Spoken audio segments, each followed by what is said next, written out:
Alright, so here's Mama. Monster Mama 1, 2, 3, 4, and more. I'm going to do a personal review of King of Tokyo, and because we have a couple of expansions, the expansions as well that we have. So first, King of Tokyo is a game. It is recommended for players between 2 and 6, for ages 8 and up, and is predicted to be about a 30-minute game. So I would say that's a pretty accurate assessment of it. My kiddos have actually been able to play this, so with assistance, 4-year-old Leviathan can play it. Kraken can play it pretty well. He's actually won before against the parents. And I would say one thing that is obvious immediately is the art is gorgeous. It's very imaginative. The rules are pretty straightforward. So there's something that you can explain to a child. You take turns, you go from there, and it requires just very simple knowledge of kind of how to take turns and a little bit of numbers to know whether you've won. So more assistance for anybody who's learning how to do numbers. The game has characters. So you, there's little tokens like this with 2 wheels on the back. And you have your life points, your number of hearts, and you have your is it victory points or triumph points? I swear I've played this game a number of times and I always forget the term. But yeah, victory points. Yeah, sounds right, victory points. I don't know why I doubted myself. And you get a certain number of victory points while you're in Tokyo. There must always be a monster in Tokyo, with our Tokyo Tower here. And you roll the die. Let's see here. Got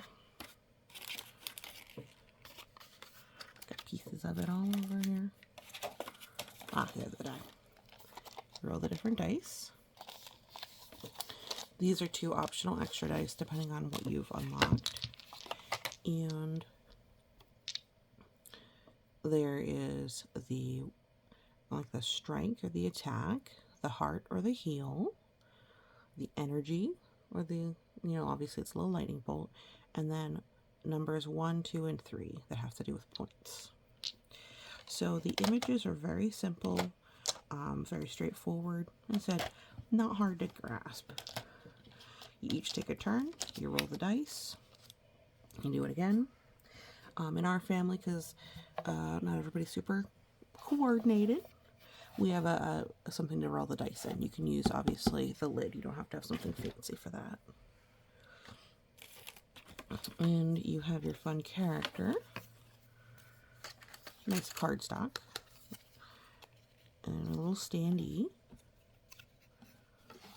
for them to play in Tokyo.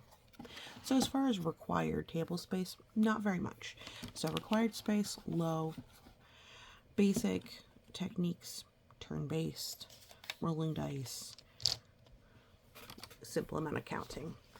So functionally, very straightforward game. They add a little bit to it that you can purchase with energy, extra little power cards. This is the part that is probably the most age challenging. It's really optional, because Leviathan can't read yet, really. He's not interested in the cards. And we tell him what it is, but that part he's not, really been able to do so much. So that part's a handicap. So your little ones are a little less likely to be able to play properly. But very reasonable. And I have the edition with the penguin. Earlier editions did not have the penguin, but you have 1, 2, 3, 4, 5 monsters starting that you can pick from. And then you can buy expansions. You can get individual characters, like this guy. Let me see here. I got his card here. And Anubis is also an individual character. Now, you can make it more complicated by doing the different add-ons that are there. So the first part that you would need to be able to use the special add-ons is the power-up. So this is obviously going to be more challenging so far. I think the 8+ is pretty accurate because Kraken really hasn't been able to introduce this part. We mostly just used it for the extra characters because the kids had some at least squabbled over who got what characters. So we don't really use these extra ones yet, but I think the kids are going to grow into it, which will be nice, so that we can actually use the power-ups later. So I keep the box for it. I think if you're going to play an adult game, definitely a good challenge for it, because King of Tokyo by itself is very, very straightforward. So if you're somebody who wants to play something very complex and deep and requiring strategy, this one's kind of more of a mid-tier, break game. But that's why you can really, it's really good to introduce the children to it. The Halloween pack, they have costumes that Kraken has been able to get into. So it adds kind of like an extra skill. And so this one I think is for the kids who like monsters and spooky stuff, which, I mean, you're playing King of Tokyo where you're monsters. It would be a good add-in. So the Halloween edition gives you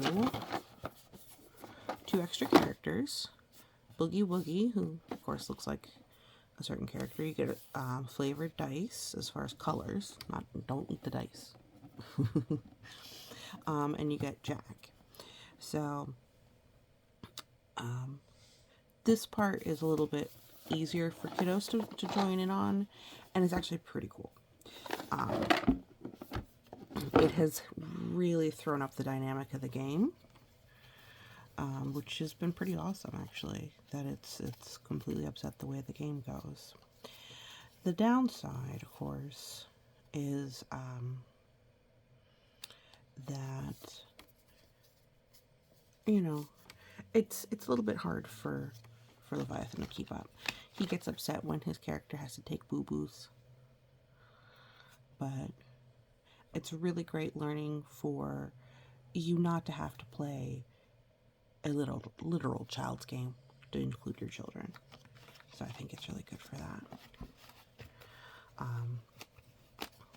But yeah, no, it's fun. The monsters aren't especially scary. And said we've been able to play even with the whole family. Grandma played, so it was really great. So it is a big thumbs up from me as far as games go. And if you've been on the edge about buying it, I would definitely recommend it. And once you've actually, felt that it's a good game for your family, the expansions are a pretty good investment too, because they just blend right into the game, breathe new life into it. Alright, well, that's my opinion. Thank you so much for listening, and you have a great day.